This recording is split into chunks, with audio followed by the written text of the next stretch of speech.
ഓം ശ്രീ ഗുരുഭ്യോ നമ. ജ്യോതിർഗമ ചാനലിലേക്ക് ഏവർക്കും സ്വാഗതം.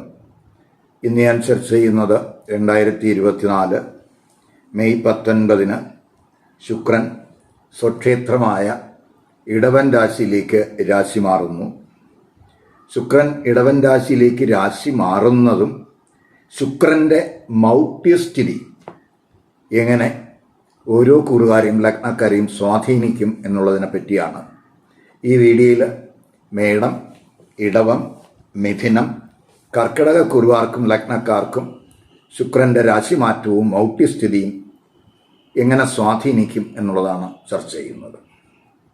2024 മെയ് 19 ശുക്രൻ സ്വക്ഷേത്രമായ ഇടവൻ രാശിയിലേക്ക് രാശി മാറുന്നത്. ജൂൺ 11 വരെ ആ ശുക്രൻ ഇടവൻ രാശിയിൽ ഉണ്ടാകും. അപ്പോൾ ഇടവൻ രാശി എന്ന് പറയുന്നത് കാലപുരുഷൻ്റെ ധനസ്ഥാനമാണ്. അപ്പോൾ കാലപുരുഷൻ്റെ ധനസ്ഥാനാധിപനായിട്ടുള്ള ശുക്രൻ ആ ധനസ്ഥാനത്ത് സ്വക്ഷേത്രത്തിലേക്ക് രാശി മാറുന്നു എന്നതിനാൽ ശുക്രന് സ്വക്ഷേത്ര ബലമുണ്ട്. അപ്പോൾ സൂര്യൻ്റെ സാമീപ്യം ഉള്ളതുകൊണ്ട് സൂര്യനും ഇടവൻ രാശിയിൽ നിൽക്കുകയാണ്, ഗുരുവും ഇടവൻ രാശിയിൽ നിൽക്കുകയാണ്. അപ്പോൾ സൂര്യൻ്റെ സാമീപ്യമൊക്കെ ഉള്ള സമയമായതുകൊണ്ട് ശുക്രന് മൗഢ്യസ്ഥിതി വരുന്നുണ്ട്. ഇപ്പോൾ ഗുരുവിനും അതുപോലെ ജൂൺ 2 വരെ മൗഢ്യസ്ഥിതി ഉണ്ട്. എങ്കിലും ശുക്രൻ സ്വക്ഷേത്ര ബലവാനായതിനാൽ ശുക്രൻ്റെ രാശിമാറ്റം പൊതുവെ ഗുണം ചെയ്യും എന്ന് തന്നെ പറയാം. ഇപ്പോൾ പ്രത്യേകിച്ച് ധനം, സമ്പത്ത്, സൗഭാഗ്യം, സൗന്ദര്യം, സുഖസൗകര്യങ്ങൾ, അഭിവൃദ്ധി, പ്രണയം, വിവാഹം, അതുപോലെ ആസ്വാദനം, ഇവയുടെയൊക്കെ കാരകത്വം ശുക്രനുണ്ട്. അപ്പോൾ ഈ ചുരുക്കി പറഞ്ഞാൽ ഭൗതിക സുഖങ്ങളുടെ ഉറവിടമാണ് ശുക്രൻ എന്ന് പറയുന്ന ഗ്രഹം. ഇപ്പോൾ ജാതകത്തിൽ ശുക്രൻ ഇഷ്ടസ്ഥാനത്താണെങ്കിൽ, അതുപോലെ ശുക്രൻ്റെ ദശയും അപകാരവും ഒക്കെയാണ് ഇപ്പം നടക്കുന്നതെങ്കിൽ ഈ സുഖാനുഭവങ്ങൾ ഉണ്ടാവുക തന്നെ ചെയ്യും. അപ്പോൾ ശുക്രൻ സ്വന്തം രാശിയിലേക്ക്, അതായത് ഇടവൻ രാശിയിലേക്ക് രാശി മാറുമ്പോൾ പൊതുവെ കൂടുതൽ സുരക്ഷിതത്വം, സുഖം, അതുപോലെ പരിപാലനം, സമാധാനം, സന്തോഷം ഇവയ്ക്കൊക്കെ സാധ്യതയുള്ള സമയമാണ്. അതേസമയം ശുക്രന് മൗഢ്യസ്ഥിതി വരുന്നതുകൊണ്ട് ചില കാരകത്വങ്ങൾക്ക് മങ്ങലുണ്ടാകാനും സാധ്യതയുണ്ട്. അപ്പോൾ എങ്ങനെയാണ് ഈ ശുക്രൻ്റെ രാശിമാറ്റം സ്വാധീനിക്കുന്നത് നോക്കാം. ആദ്യം നമുക്ക് മേടക്കൂറുകാർക്കും മേടലഗ്നക്കാർക്കും, അതായത് അശ്വതി, ഭരണി, കാർത്തിക നക്ഷത്രത്തിൻ്റെ ആദ്യഭാഗത്തിൽ പെടുന്നവർക്ക് ശുക്രൻ്റെ രാശിമാറ്റം, ശുക്രൻ്റെ മൗഢ്യസ്ഥിതി എങ്ങനെ സ്വാധീനിക്കും എന്ന് നോക്കാം. അപ്പോൾ ഈ മേടക്കൂറുകാർക്കും മേടലഗ്നക്കാർക്കും ശുക്രൻ എന്ന് പറയുന്നത് 2ാം ഭാവാധിപനും 7ാം ഭാവാധിപനുമാണ്. ആ 2ഉം 7ഉം ഭാവാധിപനായിട്ടുള്ള ശുക്രൻ മെയ് 19 2ാം ഭാവരാശിയിലേക്ക്, ധനസ്ഥാനത്തേക്ക്, ആ സ്വക്ഷേത്രത്തിലേക്കാണ് രാശി മാറുന്നത്. ജൂൺ 11 വരെ ആ ശുക്രൻ സ്വക്ഷേത്രത്തിലുണ്ടാകും.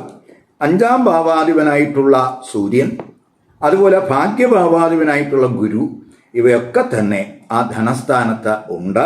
ഇപ്പോൾ ഗുരുവിന് മൗഢ്യമുണ്ട് ജൂൺ 2 വരെ. അതുപോലെ സൂര്യൻ്റെ അടുത്താണ് ആ ശുക്രൻ നിൽക്കുന്നു എന്നുള്ളത് കൊണ്ട് ശുക്രനും മൗഢ്യസ്ഥിതി വരുന്നുണ്ട്. അപ്പോൾ സ്വക്ഷേത്രത്തിലാണ് ആ ശുക്രൻ നിൽക്കുന്നത്. അപ്പോൾ ആ സ്വക്ഷേത്രത്തിൽ നിൽക്കുന്ന ശുക്രന് ഒരു ബലമുണ്ട്. അപ്പോൾ പൊതുവെ ഈ മേടക്കൂറുകാർക്കും ലഗ്നക്കാർക്കും സാമ്പത്തിക സുഖം, അതുപോലെ പണഭാഗ്യം അനുഭവപ്പെടാവുന്ന സമയമായിട്ട് കാണുന്നുണ്ട്. സമ്പാദ്യത്തിൻ്റെ ഒക്കെ സമ്പാദ്യം വർദ്ധിക്കുക, ബാങ്ക് ബാലൻസ് ഇമ്പ്രൂവ് ചെയ്യുക, അതുപോലെ ജീവിത പങ്കാളി വഴിയൊക്കെ ഒരു ധനഭാഗ്യം പ്രതീക്ഷിക്കാവുന്ന സമയമാണ്. 7ാം ഭാവാധിപൻ 2ൽ നിൽക്കുന്ന സമയവും കൂടെ ആണ്. ഇപ്പോൾ കുടുംബ ബിസിനസ്സിൽ ഒക്കെ തന്നെ വലിയ നേട്ടങ്ങളുണ്ടാകും. കുടുംബ കാര്യങ്ങളിലൊക്കെ കൂടുതൽ ശ്രദ്ധ കൊടുക്കുന്ന സമയമായിരിക്കും. കുടുംബ അംഗങ്ങളുമായിട്ട് ഒത്തുചേരുന്നതിനും, അതുപോലെ അകന്നു നിൽക്കുന്ന ദമ്പതിമാർക്ക് അടുക്കുന്നതിനുമൊക്കെയുള്ള ഒരു സാഹചര്യം ഈ സമയത്തുണ്ടാകാം. എങ്കിലും സൂര്യനും ശുക്രനും 2ൽ വരിക എന്നുള്ളത് കൊണ്ട് ദാമ്പത്യ ബന്ധത്തിൽ ഈഗോ റിലേറ്റഡ് ആയിട്ടുള്ള ഇഷ്യൂസ് ഉണ്ടാകാതെ നോക്കണം. അതുപോലെ ലവ് ആൻഡ് റൊമാൻസിനൊക്കെ അനുകൂലമാകും എങ്കിലും രവിയും ശുക്രനുമായിട്ടുള്ള യോഗം ഉള്ള സമയമായതുകൊണ്ട് ഇടയ്ക്കിടയ്ക്ക് തെറ്റിദ്ധാരണകൾ, ഭിന്ന അഭിപ്രായങ്ങളൊക്കെ കമിതാക്കളുടെ ഭാഗത്ത് ഉണ്ടായി എന്ന് വരാം. അതുപോലെ കുടുംബ അംഗങ്ങളുമായിട്ട് പല സ്ഥലങ്ങൾ സന്ദർശിക്കുന്നതിനും മംഗളകർമ്മങ്ങളിലൊക്കെ പങ്കെടുക്കുന്നതിനൊക്കെ സാഹചര്യം കാണുന്നുണ്ട്. പൊതുവെ സുഖം, സന്തോഷം ഒക്കെ കുടുംബജീവിതത്തിൽ പ്രതിഫലിക്കാവുന്ന സമയമായിട്ട് കാണുന്നുണ്ട്. ശുക്രൻ അഷ്ടമത്തിലേക്ക് ദൃഷ്ടി ചെയ്യുന്നുണ്ട്. ഇപ്പോൾ സൂര്യനും അതുപോലെ ഗുരുവും ഒക്കെ തന്നെ അഷ്ടമത്തിലേക്ക് ദൃഷ്ടി ചെയ്യുന്നുണ്ട്. അത് ചിലർക്ക് അപ്രതീക്ഷിതമായിട്ടുള്ള ചില ധനഭാഗ്യത്തിന് സാധ്യത കാണിക്കുന്നുണ്ട്. ഇപ്പോൾ ചിലർക്ക് ജീവിത പങ്കാളിയുടെ കുടുംബത്തിലെ പ്രോപ്പർട്ടി വഴിയോ, അതായത് ഇൻഹെറിറ്റഡ് ആയിട്ടുള്ള പ്രോപ്പർട്ടി വഴിയോ, ഇൻഷുറൻസ് ബെനിഫിറ്റ് വഴിയോ, അല്ലെങ്കിൽ മുൻകാല ഇൻവെസ്റ്റ്മെൻറ്റുകളുടെ നേട്ടം അതിൻ്റെ വിഹിതമായോ, ലോട്ടറി വഴിയോ ഒക്കെ തന്നെ ഒരു ധനനേട്ടം അപ്രതീക്ഷിതമായിട്ട് ഉണ്ടാകാവുന്ന സമയമായിട്ടും കൂടെ കാണുന്നുണ്ട്. അതുപോലെ റിസർച്ച് റിലേറ്റഡ് ആയിട്ടുള്ള വർക്ക് ചെയ്യുന്നവർക്ക് അവർക്കും അനുകൂല സമയമാണ്. സ്കോളർഷിപ്പിനൊക്കെ സാധ്യതയുള്ള സമയമാണ്. അതേസമയം കുടുംബത്തിൽ കമ്മിറ്റ്മെൻ്റൊക്കെ കൂടുന്ന സമയമായതുകൊണ്ട് സുഖച്ചെലവ് കൂടാനും ഈ കുറുകാർക്ക് സാധ്യത കാണുന്നു. ഇനി നമുക്ക് ഇടവക്കൂറുകാർക്കും ഇടവ ലഗ്നക്കാർക്കും, അതായത് കാർത്തിക നക്ഷത്രത്തിൻ്റെ അവസാന 3 പാദം, രോഹിണി, അതുപോലെ മകയിര നക്ഷത്രത്തിൻ്റെ ആദ്യത്തെ 2 പാദത്തിൽ പെടുന്നവർക്ക്. ഇപ്പോൾ ഇടവക്കൂറുകാർക്കും ഇടവലഗ്നക്കാർക്കും ശുക്രൻ എന്ന് പറയുന്നത് ജന്മരാശ്യാധിപനാണ്, അതായത് ലഗ്നരാശ്യാധിപനാണ്. അതുപോലെ തന്നെ ശുക്രൻ 6ാം ഭാവാധിപനുമാണ്. ഇപ്പം ജന്മരാശ്യാധിപനും 6ാം ഭാവാധിപനുമായിട്ടുള്ള ശുക്രൻ മെയ് 19 ജന്മരാശിയായ സ്വക്ഷേത്രത്തിലേക്കാണ് രാശി മാറുന്നത്. ജൂൺ 11 വരെ ആ ശുക്രൻ ജന്മരാശിയിൽ ഉണ്ടാകും. ജന്മരാശിയിൽ സൂര്യൻ സ്ഥിതി ചെയ്യുന്നുണ്ട്, 4ാം ഭാവാധിപനായിട്ടുള്ള സൂര്യൻ. അതുപോലെ തന്നെ 11ാം ഭാവാധിപനായിട്ടുള്ള ഗുരുവും ആ ജന്മരാശിയിൽ സ്ഥിതി ചെയ്യുന്ന സമയമാണ്. അപ്പോൾ പൊതുവെ ശുക്രൻ ജന്മ ലഗ്നരാശിയിൽ വരുന്നത് ഒരു മാളവീയ യോഗമായിട്ട് നമുക്ക് കാണാം. അപ്പോൾ ശരീരക്ലേശങ്ങളൊക്കെ കുറയും, ആരോഗ്യസ്ഥിതിയൊക്കെ മെച്ചപ്പെടുന്ന സമയമാണ്. വ്യക്തിത്വത്തിനൊക്കെ ഒരു തിളക്കമുണ്ടാകുന്ന സമയമായിരിക്കും. അതേസമയം ജീവിത പങ്കാളിയുടെ ആരോഗ്യകാര്യത്തിൽ ശ്രദ്ധിക്കണം. അവർക്ക് സ്റ്റൊമക്ക് റിലേറ്റഡ് ആയിട്ട് എന്തെങ്കിലുമൊക്കെ ഇഷ്യൂസിനൊക്കെ സാധ്യത കാണുന്നുണ്ട്. അതുപോലെ 11ാം ഭാവാധിപനായിട്ടുള്ള ഗുരു ലഗ്നരാശിയിൽ, അതായത് ജന്മരാശിയിൽ വരിക എന്ന് പറയുമ്പോൾ ഒരു പ്രത്യേകിച്ച് അത് ധനാഗമം കൂടുന്നതിനുള്ള സാധ്യത കാണുന്നുണ്ട്.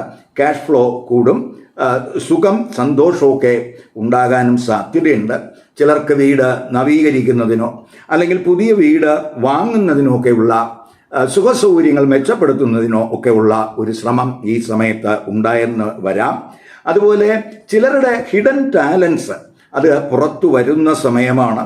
അതുപോലെ തന്നെ ദൈനംദിന പ്രവർത്തനങ്ങൾക്കൊക്കെ തന്നെ വളരെ സുഗമമാകും, സുഖകരമാകും. മത്സരങ്ങളിലൊക്കെ വിജയമുണ്ടാകാൻ സാധ്യതയുണ്ട്. തൊഴിലിൽ ഭാഗ്യം, ഇവയ്ക്കുമൊക്കെ സാധ്യത കാണുന്നുണ്ട്. ഇപ്പോൾ മാതൃബന്ധുക്കളുടെയൊക്കെ സഹായം ഈ സമയത്ത് പ്രതീക്ഷിക്കാം. ക്രിയേറ്റീവ് വർക്കിലൊക്കെ കോൺസെൻട്രേറ്റ് ചെയ്യുന്നവർക്ക് അനുകൂല സമയമാണ്. ശുക്രൻ 7ാം ഭാവരാശിയിൽ ദൃഷ്ടി ചെയ്യുന്നുണ്ട്. ഇപ്പോൾ 7ാം ഭാവാധിപൻ കുജനാണെങ്കിൽ 11 രാഹുവുമായിട്ട് യോഗം ചെയ്ത് നിൽക്കുന്ന സമയം കൂടെയാണ്. ഇപ്പോൾ വിവാഹ ആലോചനകളൊക്കെ ഉണ്ടാകും. എങ്കിലും 7ാം ഭാവാധിപന് രാഹുവുമായിട്ടൊക്കെ യോഗം വരുന്ന സമയം ആയത് കൊണ്ട് ജീവിത പങ്കാളിയൊക്കെ സെലക്ട് ചെയ്യുന്നതിൽ ഒരു ശ്രദ്ധ വേണം. അതുപോലെ 7ാം ഭാവത്തിൽ ശനിയുടെ ദൃഷ്ടിയുമുണ്ട്. 7ലേക്ക് സൂര്യൻ്റെയും അതുപോലെ ഗുരുവിൻ്റെയൊക്കെ ദൃഷ്ടി വരുന്നുണ്ട്. അപ്പോൾ ദമ്പതിമാർക്കിടയിൽ ചിലപ്പോൾ തെറ്റിദ്ധാരണകൾ അല്ലെങ്കിൽ അഭിപ്രായ വ്യത്യാസമൊക്കെ ചിലപ്പോൾ ഉണ്ടായെന്ന് വരാം. അതിലൊക്കെ ഒരു ശ്രദ്ധ വേണം. അതുപോലെ അകന്നു നിൽക്കുന്ന ദമ്പതിമാർക്ക് ഒന്നിക്കുന്നതിനുള്ള ഒരു സാധ്യതയും ഈ സമയത്ത് ഉണ്ടായെന്ന് വരാം. അതുപോലെ ബിസിനസ്സിൽ പുരോഗതി ദൃശ്യമാകും, ലാഭവർദ്ധനമൊക്കെ ഉണ്ടാകും. ബിസിനസ്സുമായിട്ട് ബന്ധപ്പെട്ടൊക്കെ യാത്രകൾ ഉണ്ടാകാൻ സാധ്യതയുണ്ട്. ജീവിത പങ്കാളി വഴിയൊക്കെ ധനനേട്ടവും ഈ സമയത്ത് പ്രതീക്ഷിക്കാം. ഇനി നമുക്ക് മിഥുനക്കുറുകാർക്കും മിഥുന ലഗ്നക്കാർക്കും, അതായത് മകയിര നക്ഷത്രത്തിൻ്റെ അവസാന 2 പാദം, തിരുവാതിര, അതുപോലെ പുണർന്ന നക്ഷത്രത്തിൻ്റെ ആദ്യത്തെ 3 പാദത്തിൽ പെടുന്നവർക്ക് ഈ ശുക്രൻ്റെ രാശിമാറ്റവും ശുക്രൻ്റെ മൗഢ്യസ്ഥിതിയൊക്കെ എന്ത് ഇമ്പാക്റ്റ് ഉണ്ടാക്കുമെന്ന് നോക്കാം. ഇപ്പോൾ മിഥുനക്കൂറുകാർക്കും മിഥുനലഗ്നക്കാർക്കും ശുക്രൻ എന്ന് പറയുന്നത് 5-ാം ഭാവാധിപനുമാണ്, അതുപോലെ 12-ാം ഭാവാധിപനാണ്. ഈ 5ഉം 12ഉം ഭാവാധിപനായിട്ടുള്ള ശുക്രൻ അവരുടെ 12-ാം ഭാവരാശിയിലേക്കാണ്, 12-ാം ഭാവരാശിയായിട്ടുള്ള ഇടവൻ രാശിയിലേക്കാണ്, സ്വക്ഷേത്രത്തിലേക്കാണ് മെയ് 19 രാശി മാറുന്നത്. ജൂൺ 11 വരെ ആ ശുക്രൻ 12-ാം ഭാവരാശിയിൽ ഉണ്ടാകും. 12-ൽ സൂര്യൻ സ്ഥിതി ചെയ്യുന്നുണ്ട്, 12-ൽ ഗുരുവും സ്ഥിതി ചെയ്യുന്ന സമയമാണ്. ഇപ്പോൾ സൂര്യൻ്റെയൊക്കെ സാന്നിധ്യം 12-ൽ ശുക്രൻ്റെ അടുത്ത് ഉണ്ട് എന്നുള്ളത് കൊണ്ട് ശുക്രന് മൗഢ്യസ്ഥിതി വരുന്ന സമയവും കൂടെയാണ് എന്ന് മനസ്സിലാക്കുക. ഇപ്പോൾ പൊതുവേ ഈ 12-ലാണ് ആ ശുക്രൻ്റെ സ്ഥിതി എന്നുള്ളത് കൊണ്ട് ദൂരയാത്രകൾ, ഷോപ്പിംഗ്, അതുപോലെ ആസ്വാദനം, തീർത്ഥാടനം ഇത്യാദി കാര്യങ്ങളിലൊക്കെ തന്നെ ചിലപ്പോൾ ശ്രദ്ധ കൊടുക്കുകയും അതുവഴി അവർക്ക് ചെലവ് കൂടുന്ന ഒരു സാഹചര്യം ഈ സമയത്ത് ഉണ്ടാകാം. അതുപോലെ ശുക്രനാണെങ്കിൽ 5-ാം ഭാവാധിപനാണ്. അപ്പോൾ 5-ാം ഭാവാധിപനായിട്ടുള്ള ശുക്രൻ 12-ൽ വരിക എന്ന് പറയുമ്പോൾ പഠനം, ഗവേഷണം, അതുപോലെ തൊഴിൽ ഇവയുമായിട്ട് ബന്ധപ്പെട്ട് വിദേശയാത്രകൾക്ക് സാധ്യത കാണുന്നുണ്ട്. ഗുരുവും 12-ലാണ്. അപ്പോൾ വിദേശത്ത് തൊഴിൽ ആഗ്രഹിക്കുന്നില്ല. കാരണം ഗുരു എന്ന് പറയുന്നത് കർമ്മഭാവാധിപനും കൂടിയാണ്. കർമ്മഭാവാധിപൻ 12 നിൽക്കുക എന്ന് പറയുമ്പോൾ വിദേശത്തൊക്കെ തൊഴിൽ ആഗ്രഹിക്കുന്നവർക്ക് അനുകൂലമായിട്ടുള്ള സാഹചര്യങ്ങളുണ്ട്, തൊഴിൽ ലഭിക്കുന്നതിനുള്ള സാധ്യതയുണ്ട്. അതുപോലെ ചിലർക്ക് ഒരു സ്ഥലത്ത് നിന്ന് മറ്റൊരു സ്ഥലത്തേക്കോ അല്ലെങ്കിൽ ഒരു രാജ്യത്ത് നിന്ന് മറ്റൊരു രാജ്യത്തേക്കോ തൊഴിലിൽ മാറ്റം ആഗ്രഹിക്കുന്നുണ്ടെങ്കിൽ അതിനും അനുകൂല സമയമായിട്ട് കാണുന്നുണ്ട്. അതുപോലെ വിദേശത്ത് ബിസിനസ്സുകാർക്കും സമയം അനുകൂലമാണ്. 5-ാം ഭാവാധിപൻ 12-ലും അതുപോലെ സൂര്യനും ശുക്രൻ്റെയൊക്കെ യോഗമൊക്കെ വരുന്ന സമയമായതുകൊണ്ട് ശുക്രന് മൗഢ്യമുണ്ട്. അതുകൊണ്ട് പ്രത്യേകിച്ച് 5-ാം ഭാവത്തിനുമായിട്ടുള്ള ശുക്രൻ 12-ൽ മൗഢ്യസ്ഥിതിയിൽ വരുമ്പോൾ പ്രണയബന്ധത്തിലൊക്കെ ഒരു കെയർ വേണം. മാത്രമല്ല അവിടെ സൂര്യൻ്റെ സ്ഥിതിയും കൂടെ ഉണ്ട്. അതുപോലെ ചിലർക്ക് വിദേശത്ത് ഉള്ളവരുമായിട്ട് ഒരു ബന്ധമൊക്കെ ചിലപ്പോൾ ഉണ്ടായെന്നൊക്കെ വരാം. അപ്പോൾ അതുപോലെ തന്നെ സൂര്യനും ശുക്രനും ഒക്കെ 12-ലായതുകൊണ്ട് സ്വാഭാവികമായിട്ടും ദാമ്പത്യ ബന്ധത്തിലൊക്കെ ഒരു കെയർ വേണ്ടുന്ന സമയമാണ്. ശുക്രന് മൗഢ്യസ്ഥിതിയും കൂടെ ഉണ്ട്. അപ്പോൾ 7-ാം ഭാവാധിപനായിട്ടുള്ള ഗുരുവും ആ 12-ലാണ് സ്ഥിതി ചെയ്യുന്നത് ജൂൺ 2 വരെ. ആ ജൂൺ 2 വരെ ഗുരുവിനും മൗഢ്യസ്ഥിതി ഉണ്ട്. അപ്പോൾ ദാമ്പത്യ ബന്ധത്തിൽ ഒരു ശ്രദ്ധ ആവശ്യമായ സമയമാണ്. 12-ലെ ശുക്രന് പൊതുവെ ശയനസുഖമൊക്കെ ഉണ്ടാക്കും എങ്കിലും രവിയുടെ 12-ലെ സ്ഥിതി, അതുപോലെ ശുക്രന് മൗഢ്യസ്ഥിതിയൊക്കെ വരുന്നത് കൊണ്ട് ചിലർക്ക് സ്ലീപ്പിംഗ് പ്രോബ്ലമൊക്കെ ഉണ്ടാകാൻ സാധ്യതയുണ്ട്. അതുപോലെ പലതരത്തിലുള്ള ചെലവുകൾ, ബില്ലുകൾ, ലയബിലിറ്റീസ്, അതുപോലെ മുതിർന്നവരുടെ മെഡിക്കൽ എക്സ്പെൻസ് ഇവയ്ക്കൊക്കെ സാധ്യതയുള്ള സമയമാണ്. അപ്പം പൊതുവെ പലതരത്തിലുള്ള ചെലവുകൾ ഈ സമയത്ത് വന്നുവിടാൻ സാധ്യതയുണ്ട്. അപ്പോൾ ശുക്രൻ 6-ൽ ദൃഷ്ടി ചെയ്യുന്നുണ്ട്. അപ്പോൾ സൂര്യനും ഗുരുവും ഒക്കെ തന്നെ 6-ൽ ദൃഷ്ടി ചെയ്യുന്നുണ്ട്. 6-ൽ ശനിയുടെ ദൃഷ്ടിയുമുണ്ട്.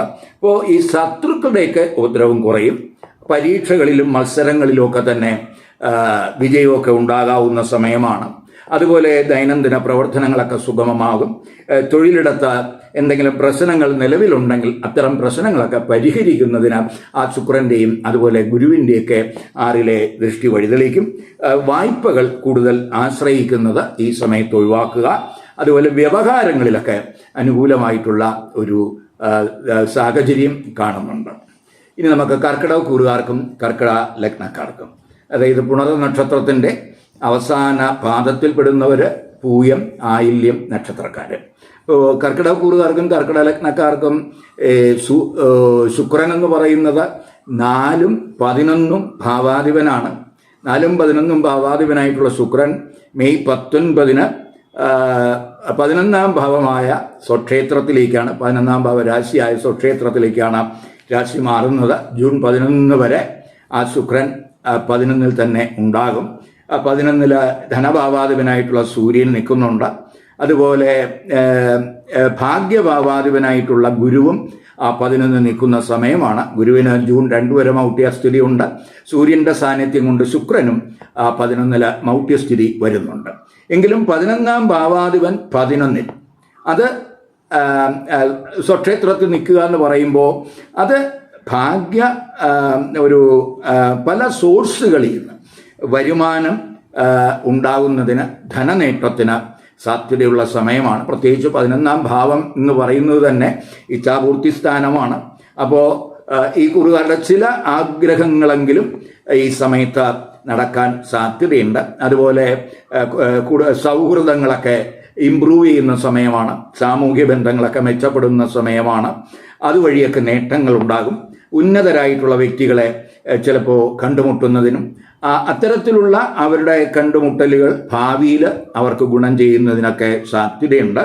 അതേസമയം ശുക്രന് ഈ മൗഢ്യസ്ഥിതിയൊക്കെ വരുന്ന സമയം കൂടെ ആയതുകൊണ്ട് നമ്മൾ ആയിട്ടുള്ള അല്ലെങ്കിൽ ഈ ഗാംബ്ലിംഗ് പോലെയുള്ള മാർഗങ്ങൾ വഴി ധനനേട്ടത്തിനുള്ള ശ്രമം ഒഴിവാക്കുന്നതാണ് നല്ലത്. അതുപോലെ തന്നെ വീട്, വാഹനം, വസ്തു വാങ്ങാനൊക്കെ ആഗ്രഹിക്കുന്നവർക്കും അനുകൂല സമയമാണ്. എങ്കിലും ഇടപാടുകളിൽ ഒരു കെയർ വേണം. വായ്പ കിട്ടുന്നതിനുള്ള തടസ്സങ്ങളൊക്കെ മാറും. അതുപോലെ കുടുംബത്തിലെ പ്രശ്നങ്ങളൊക്കെ തന്നെ പരിഹരിക്കുന്നതിനും അനുകൂല സമയമായിട്ട് കാണുന്നുണ്ട്. കുടുംബ അന്തരീക്ഷമൊക്കെ പൊതുവെ സന്തോഷകരമാകും. അതുപോലെ മാതാവുമായിട്ടുള്ള പ്രശ്നങ്ങളൊക്കെ കുറയും. അതേസമയം എതിർ ലിംഗക്കാരുമായിട്ടുള്ള സൗഹൃദത്തിൽ വളരെ കെയർ വേണം. അത് ഒരു എക്സ്ട്രാ മാരിറ്റൽ റിലേഷൻഷിപ്പിൽ ഒക്കെ ചിലപ്പോൾ ഈ സമയത്ത് ഉണ്ടായെന്ന് വരാം. അതിലൊക്കെ വളരെ ശ്രദ്ധ ആവശ്യമാണ്. അതുപോലെ ഈ 4ാം ഭാവാധിപനായിട്ടുള്ള ശുക്രൻ 11ൽ വരിക എന്ന് പറയുമ്പോൾ പ്രത്യേകിച്ച് ഈ റിയൽ എസ്റ്റേറ്റ് ബിസിനസ്സുകാർക്കൊക്കെ വളരെ അനുകൂല സമയമാണ്. ശുക്രൻ 5ൽ ദൃഷ്ടി ചെയ്യുന്നുണ്ട്. അതുപോലെ സൂര്യനും 5ൽ ദൃഷ്ടി ചെയ്യുന്നുണ്ട്. ഗുരുവും 5ൽ ദൃഷ്ടി ചെയ്യുന്നുണ്ട്. ശനിയും 5ൽ ദൃഷ്ടി ചെയ്യുന്നുണ്ട്. ഇപ്പോൾ വിദ്യാർത്ഥികളെ സംബന്ധിച്ചിടത്തോളം വിദ്യാർത്ഥികൾക്കും കലാകാരന്മാർക്കും ഒക്കെ പൊതുവെ അനുകൂല സമയമാണ്. വിദേശത്ത് പഠനം ആഗ്രഹിക്കുന്നവർക്ക്, ഉന്നത വിദ്യയൊക്കെ ആഗ്രഹിക്കുന്നവർക്ക് സമയം അനുകൂലമാണ്. വിദേശ പഠനം അതുപോലെ ഗവേഷണം ഒക്കെ ഈ നടത്താൻ ആഗ്രഹിക്കുന്നവർക്കും സമയം അനുകൂലമാണ്. ഇപ്പോൾ ഈ കുജനും രാഹുവുമായിട്ടുള്ള യോഗം 9ൽ ഉള്ള സമയമാണ്. 5ാം ഭാവാധിപനായിട്ടുള്ള കുജൻ 9ൽ നിൽക്കുകയാണ്. രാഹുവുമായിട്ടൊക്കെ യോഗമുണ്ട്.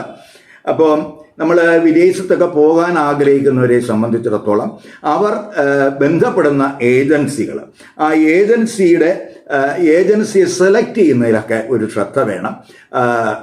വളരെ ആലോചിച്ച് നല്ല ഏജൻസി വഴിയൊക്കെ അത്തരത്തിലുള്ള യാത്രകൾക്ക് തയ്യാറാകുക.